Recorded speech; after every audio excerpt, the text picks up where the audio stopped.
Hey everybody, this is Stan Wangland, and it is the 15th of February, and this is episode 13 of Just Thinking 2022. I was doing two shows today, and one came out on the 15th, and the next one will come out tomorrow on the 16th.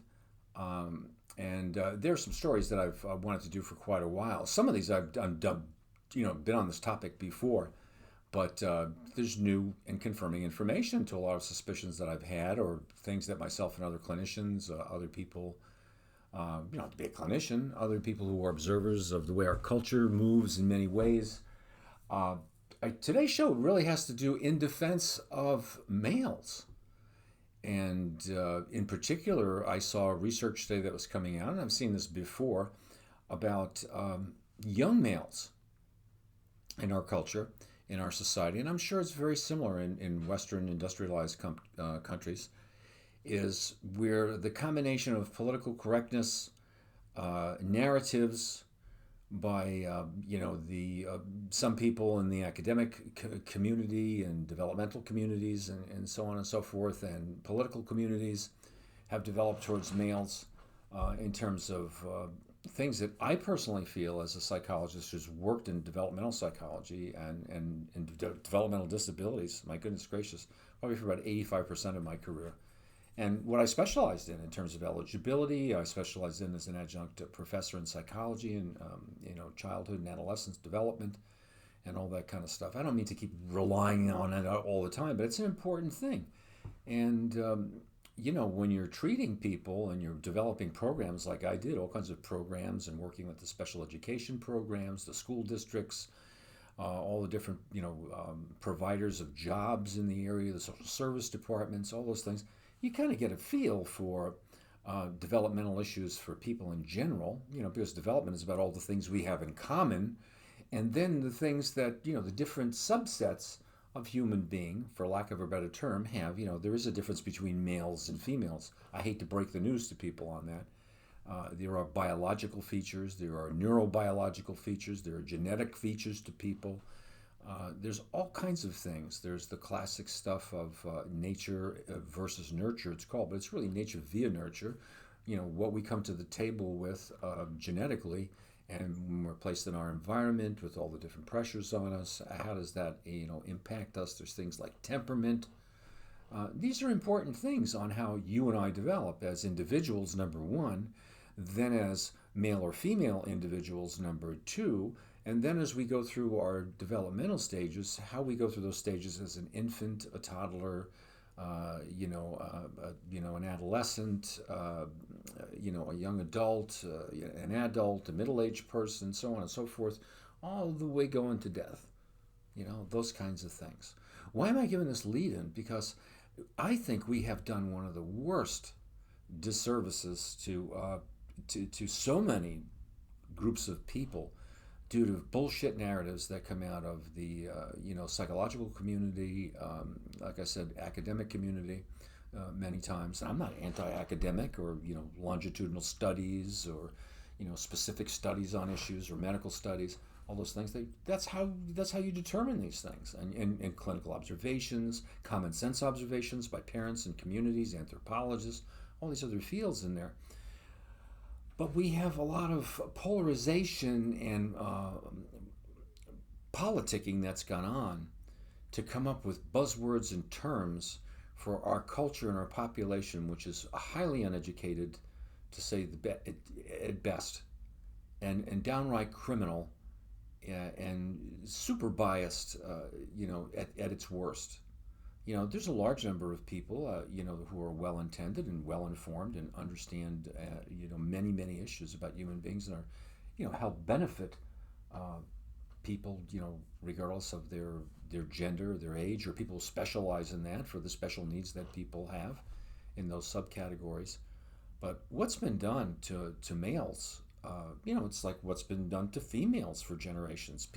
But people in our society now, as I've said on other shows, they have this victim and oppressor mentality. So to use a terrible example, but one it's actually a good example, but it's terrible in our times right now. It's like people like beating the hell out of Christopher Columbus because he was mean to indigenous peoples. And I'm not laughing. about that. It's one of the silliest statements of all, because that was the world the way it was. If he was sailing for Portugal, England, if he was coming out of a Muslim country or Islamic country from the Middle East, or if he was coming out of a Viking or anything else, there would have been no differences in his behavior. As a matter of fact, when the conquistadors came to the Americas, for example, how the heck does anybody think that they overthrew millions upon millions of people in the empire of the Incas? Because they were a despotic entity, and had lots of other people enslaved and terrorized and everything else like that, which was the way of the worlds. And I didn't say the worlds at that time. It's like when people want scientific explanations from writers 2,000 years ago, when modern science wasn't developed until, like the Renaissance period. Or the age of, science, Francis Bacon or whatever, thousands of years later, or, hundreds and hundreds of years later. There was no science as we know it.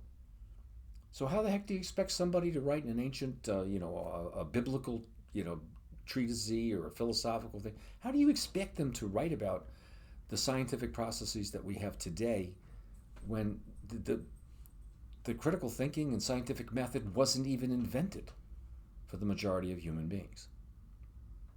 Now, what the heck does this all have to do with males? This thing of toxic masculinity and politicizing male behaviors and everything. I'm not saying male behaviors are wonderful. I'm not saying there haven't been abuses and things like that. I'm not an apologist for any of that stuff. Those are things that are culturally determined. Those are things that are determined by the morals, the values, the agendas, the narratives, the conditions of the world, the development of cultures and societies, of our thinking, of our enlightenment or lack of our enlightenment, and it changes. As we become more enlightened, as more of these issues have come to fore, it's like you have everyday kids are being accused of what their parents or grandparents or people did generations ago, or somebody might be doing now in another country. And women are being oppressed, or a group is being oppressed, and everything is being lumped on males, or a great deal of things. And then young children who haven't even lived their life, who have no individual responsibility to that particular thing, are not being instructed how to become better males, or saying, gee, it's wonderful that you're a young person and everything else, regardless of your gender, but you happen to be male. These are some things our culture requires of you, or it tries to reward in you, or whatever. That's how we learn how to fit into our culture. These kids are being told that they're evil, and people are looking at them, or that they're ill, that they have an inherent weakness, toxic poison. That's crazy stuff, and it's bad. And let me tell you how it's not one single cause, just that term. That's the foolish argument when you take one thing and you confuse causation with correlation. There's a lot of correlated features that we have going on here. The majority of teachers, for example, between K and the 12th grade, which is high school, for males and females, are female teachers. In my field of psychology, it was almost exclusively male when I first got into graduate school, and now it's almost exclusively female. The huge majority of people are female in that. So you have people who have been indoctrinated with this narrative, who are female, and who may have been abused by the system, or maybe didn't get the best break, or maybe have this drilled into their head that they have been oppressed, or they have been victimized, and they're generalizing this, I think, to males right across the board. I did several shows on my podcast saying, I am that old white male. I don't want to hear that bullshit from anybody that I've been a misogynist, or I've done this, or I've done that, or harmed women. I have done none of those things. Quite the contrary. And I'm not saying, I've got friends who are Italian, I've got friends who are, Asian, or whatever. That silly thing. No. I've been a staunch advocate for fair play to everybody, regardless of gender, and certainly helped women out. And certainly when affirmative action was a big time, I've been personally affected by that, where I had jobs and that I was the candidate for the job, and an affirmative action client got that, and I understood it and supported it. So I'm not going to buy that stuff. It's a terrible thing. Ageism, toxic masculinity, some of these narratives. What are we finding out? We have the vast number of therapists, the vast number of psychologists, the vast number of educators are females. And those people have been indoctrinated themselves. I'm not saying they're wrong or they're biased, but many can be. It's possible. They're viewing normal, in many cases, male behaviors as being toxic when they're not. Now, if you think that I'm just sticking up for males, think again, because I could bring in here a ton of clinicians where we had the same problem with attention deficit disorder, ADHD, that we had was autism and a bunch of other things, where when I first started out as a clinician, you couldn't get a parent to believe that their kid had an intellectual deficiency. They didn't want that at all. And then all of a sudden that changed. Everybody wanted their kid to have ADHD. Then everybody wanted their kid to be autistic. And then everybody who was a bookworm, everybody who was socially quiet or like parallel play. I've seen well-behaved kids have parents dragging them in. I could bring proof by clinicians by the droves. And have to say, no, your kid doesn't have autism. Your kid's a good kid. They have a quiet temperament. He's a bookworm. He doesn't have Asperger's. The hell is the matter with you? I know we're doing the same thing. And we have done it. And that psychobabble and bullshit has harmed kids, and now it's come to bear. It's come to bear. And the information that's coming out now is that when you go to college, 59% of the people going to college are females. About 40% are males. That's disturbing. The numbers are completely reversed. Wouldn't you think it would want to mirror the percentages of males and females in the population? Give or take a few points, whatever. You have a lot of people feeling that what am I going to school for? Who are males. You have tons of males now having mental health problems early on, being prescribed drugs for ADHD. My goodness gracious. You're prescribing. Who's prescribing those and why? And what are the evaluations instruments that are being used, and how valid are they? Is there imaging being done to see if there's a neurobehavioral problem? Where's the neurology or the neurological component with that as well? Or is this just a case of a biased perception in many cases? And I'm not saying young boys don't have problems. There are differences between young boys and young girls. Any developmental psychologist or parent or any pragmatic person understands that and knows that, in my opinion. There are differences. And there are differences in abilities as those people. This is well documented. That isn't psychobabble. But this is what we do. We develop a political narrative, or we develop a social narrative. Then we start pressurizing or applying pressure, that particular group of people, and train a cadre of other people to be the identifiers. They find all the potential wrongdoers. Now that we've messed these kids up now, and it's showing that they're getting messed up, they're having all these problems, they feel bad. Our culture in general doesn't teach people how to cope. And now these kids are being leveled on that they're a toxic person, just like the stuff with different cultures. You're really a bad guy. You're an explorer. You're rich. You're a bad guy. Why? Maybe you're a good performer. Maybe you represent the world of the 13th century. By our standards, you're terrible, but by those standards, you're one of the guys or gals. And here's what happens now that we have these kids, and it could be tomorrow it's a female. And the next day it's somebody else with some other thing.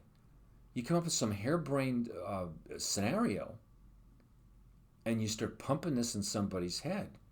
Hey, if you keep saying it, you believe that stuff. It's called cognitive dissonance. Leon Festinger, 1955, man. It's proven. That's why when you're taking all this coaching, because everybody's half out of their minds, people use positive affirmations. Even if you don't believe you're a good person, if you say it, your mind starts to shift in that direction. That's a fact. So what do you think happens if all you hear is that you have toxic behaviors, that you're a bad person, that your normal tendencies that have to do with your maleness and maybe the hormonal and biological and other nature parts of your makeup as a human being are trying to manifest themselves? You're being told that that's evil and bad and wrong and sick. You get messed up people. And then here's the last part, and I will end my show in defense of males, although I know it's too late for quite a long time, because you got all these same silly ass faces that you're going to see giving people information like they have done during the COVID thing, and you get 50, you don't even know which one mask you can use, when exactly you need to use it. For the same kind of thing, all these crazy narratives that people are coming out with. But what happens to those kids? Now that we have this erroneous narrative, now that we've trained a whole bunch of people to identify it and say it's a problem, and the kids are getting messed up, are underperforming, are showing all signs of stress and perceived mental, malaise and illness and every other kind of a thing, and are incapable of coping with who they really are, the normal things they should be coping. Then come the treatment programs and the specialists who are going to devise all the treatments, how to correct them and save them and bring them back to what? And it's just a never-ending cycle of bullshit.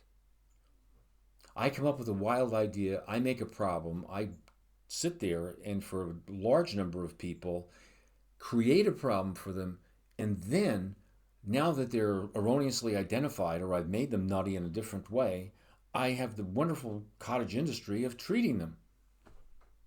Never stops, man. It's kind of like a privatized prison system, isn't it? One of the reasons they're really not that good. What the hell why do they want to get rid of people? That's like getting rid of their money. They want to arrest everybody. Not good, folks. It's not gloom and doom. It's just common sense. And I think I hope people are getting that. I hope they're going to write, you got people rising up on the border because they don't want to get a vaccine or a mask or something, and they want to, hey, this is the stuff you want to be, liberated about.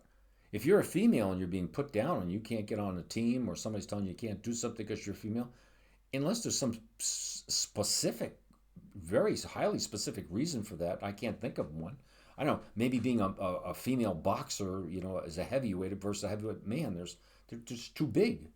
The differences biologically between the that element of our species, of human beings. There's exceptions to everything, but probably in every other area, or 99.9 areas, they're okay. But with this stuff, hey man, it's nuts.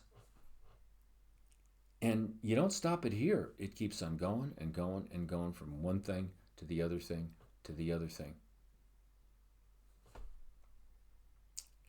And the next thing you know, you can't think this, you can't say this, and then you wind up as being the problem. You wind up as being the problem based on some bullshit narrative. Buyer beware. One of the founders, one of the guys that I taught for years, I used to teach a lot of stuff on motivation and positive motivation, was Martin Seligman. And he originally devised a very famous experiment on learned helplessness, where you shock a dog where they can't escape and then they just become helpless. And it was a very profound principle, and it showed how people can get beaten down. And then he wrote a book. He became the president of the American Psychological Association, and he wrote a book on learned optimism, the opposite. It's psychologists like to do that kind of stuff, and other people. He used to be a favorite of mine. Do you know he actually was one of the people accused of what they call now toxic positivity, where everybody's just positive about everything. Whatever. This is wonderful. I know I committed this crime. This is a good thing. I'm glad I killed that guy. I found it. Well, yeah, you can turn anything, you can learn from anything, but sometimes it becomes psychobabble, it becomes nonsense. And I'm not, telling you that Seligman is nonsense, but there's a great number of people say, enough is too much already. It's you're taking this narrative and it doesn't make sense anymore. It's actually become too much. Now, what started out as a good idea of males maybe being too aggressive, not maybe being, but being too aggressive towards females, and females being dehumanized and objectivized, and the inappropriate things that are said and done and thought about them and the way that they're treated, that's very appropriate. But this has spun off into a whole new area, man. It's spun off into a whole thing. And it's the innocent are being thrown in with the guilty, and you're painting with a broad brush, whatever kind of crazy analogy that you want to use. And I'm just telling you as a guy who's been around and working with people for way longer than a half a century. And that doesn't mean anything. I could be, just a crazy old white guy. I've got all the strikes against me. But I'm not. And I think if you think about what I'm saying, you're going to find a little bit of sense in there. So, let's, I doubt that it'll happen, but start sticking up for your kids and your grandkids and things like that and saying, hey, come on, what are normal things that boys and girls do? And then what are normal things? And there is such a thing as normal. What are normal and culturally appropriate things that kids do in our society, or used to do until very recently, that aren't criminal and toxic and everything else, and that are just kind of things that kids do? Are they sick? Are they ill? Do they need to be made to feel like a criminal?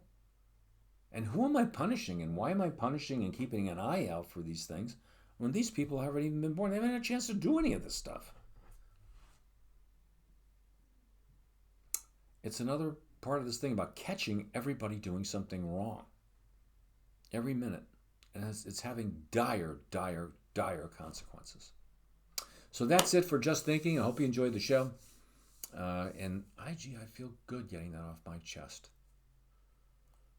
So you have a good one, and I'll see you next time. Bye-bye now.